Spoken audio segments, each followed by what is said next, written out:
আজ পবিত্র ঈদুল আজহা।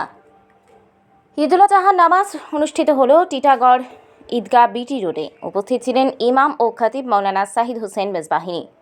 উপস্থিত ছিলেন টিটাগড় পৌরসভা chairman Kamlesh Shaw, vice chairman Mohammad Jalil, প্রাক্তন chairman Prashanta Chowdhury, councillor Rajendar Sonkar, councillor Mujib Rahman. এদিন নামাজ শেষে একে অপরের সঙ্গে কোলাকুলি করেন তারা, ভ্রাতৃত্বের বন্ধনে জড়িয়ে পড়েন। একই সাথে সাম্প্রদায়িক সম্প্রীতির বার্তাও দেন তারা।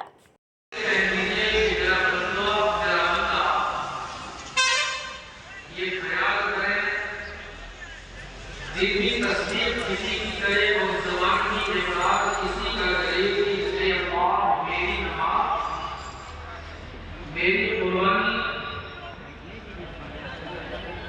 मेरा जीना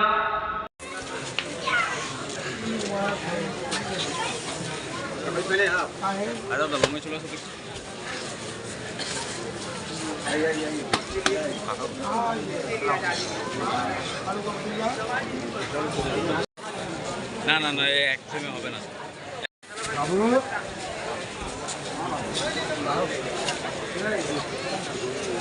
যাবি না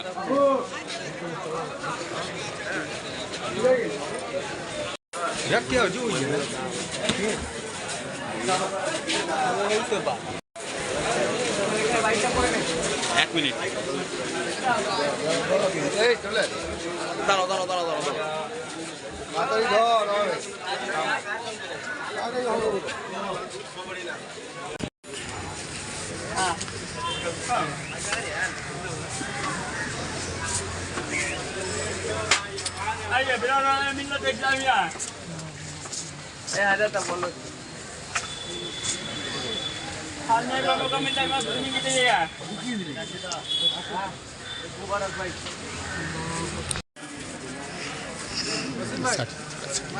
थोड़ा साइड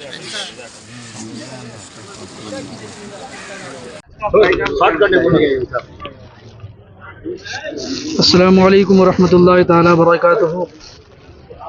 आज ईद अज़हा का खूबसूरत मौका है, रहमतों भरा मौका है।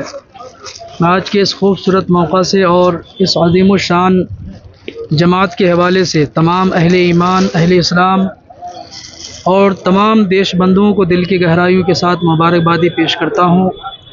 तमाम अहले ईमान से गुजारिश है और मुअद्दबाना गुजारिश है कि अल्लाह और उसके रसूल सल्लल्लाहु अलैहि वसल्लम की रज़ा के लिए क़ुरबानी पेश करें। हम अहले ईमान के लिए अल्लाह पाक ने जो जानवर हलाल करार दिया है और जिन जानवरों की क़ुरबानी की इजाज़त और शरीयत ने हमें हुक्म दिया है, अल्हम्दुलिल्लाह हम तमाम अहले ईमान अल्लाह की रज़ा के लिए उन जानवरों को क़ुरबान करें, किसी को चिढ़ाने के लिए नहीं, किसी को तकलीफ़ देने के लिए नहीं। और हमारा ये क़तन मकसद नहीं है और ये नहीं होना चाहिए। हमें अपने मुल्क से बेपनाह प्यार है, महब्बत है और हमें अपने देश बंधुओं का भी मुकम्मल ख़याल है। और तमाम अहले ईमान, अहले इस्लाम अपने देश बंधुओं का, अपने पड़ोसी का मुकम्मल ख़याल रखें। यही एक खूबसूरत पैगाम है। अल्हम्दुलिल्लाह। কুরবানির ঈদ কি বলবেন? খুব সুন্দরভাবে আজকে আমাদের এখানে ঈদুল আজহার নামাজ হয়েছে। সবাই এসেছিল, আমরা সবাই দেখেন আছি। এটা কালচার আছে আমাদের, দেখেন আছে ঈদের নামাজ আছে, আমরা সবাই একসাথে মিলেমিশে উৎসবটাকে পালন করছি। খুব সুন্দরভাবে, খুব ভালোভাবে হয়েছে। আগামী দিনে যে কোনো উৎসব টিটাগড়ে এভাবেই আমরা একসাথে মিলেজুলে পালন করব। বহুদিন ধরে তো আপনি দেখেছেন, কি বলবেন? আমরা চেষ্টা করি সবসময় যে কোনো উৎসবই টিটাগড়ে হোক, সেটা আমরা সবাই মিলে করি যাতে শান্তিপূর্ণভাবে হয়। তো আমাদের আগে ঈদ হয়ে গেছে, শান্তিপূর্ণভাবে ঈদ হয়েছে। প্রকৃত আমরা আশা করি শান্তিতে হবে, কারণ এখন নামাজ সব প্রায় শেষ হয়ে গেছে, এখন সে যার কুরবানি করতে গেছে। কাজেই যে সিস্টেমে প্রত্যেকবার হয় সেই সিস্টেমেই হবে এবং আমরা আনন্দের সঙ্গে ওনাদের সাথে ঈদ উৎসব পালন করছি। এবং কি যাবে না, এটা যে বলছিল এইমাত্র আমরা শুনলাম, সেটা কি বিষয়? না, সোশ্যাল মিডিয়াতে যে বললো কেন কি অনেক রকম ঘটনা হয়ে যাচ্ছে। আপনি দেখছেন যেখানে সেখানে অল ইন্ডিয়াতে আপনি নিউজ দেখবেন, উত্তরপ্রদেশে, মধ্যপ্রদেশে, বিহারে মব লঞ্চিং হচ্ছে নানা রকম। আর মেন উদ্দেশ্য আছে কি সোশ্যাল মিডিয়াতে যাকে আমরা কোরবানি দিচ্ছি, অন্য ধর্মের লোক, অন্য কমিউনিটির লোক, তাদেরকে কোনো রকম আঘাত না হয়। তাদেরকে রেসপেক্ট করবার জন্য। কেন কি আমরা ঠিক আছে আমাদের ধর্ম কোরবানি বলছে, কিন্তু অন্যদের ধর্মে তাকে ওনারা শ্রদ্ধা করেন, পুজো দেন। সেই জন্য এটা বলা হয় কি আমাদের অন্যজনকে কারো সেন্টিমেন্টে কোনো আঘাত না করে।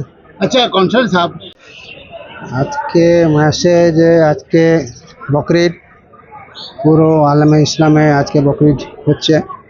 সবাই যে সুন্নাত আছে আমাদের, সুন্নাতে ইব্রাহিমি কোরবানি সবাই মুসলমান করবে, নামাজ পড়বে, সবার সঙ্গে কোলাকুলি করবে, সবার সঙ্গে ভাইচারগি, আরও যে ফ্রেন্ডশিপ, আরও ভাইচারগিটা আমাদের দেশে সবাই মিলেজুলে থাকুক। এই আমাদের আজকে মেসেজ হচ্ছে যে মানে ইন্টিগ্রিটি আর ইউনিটিতে আমাদের দেশে ওটা সবসময় বজায় রাখতে হবে। এটাই আমাদের মেসেজ আজকে।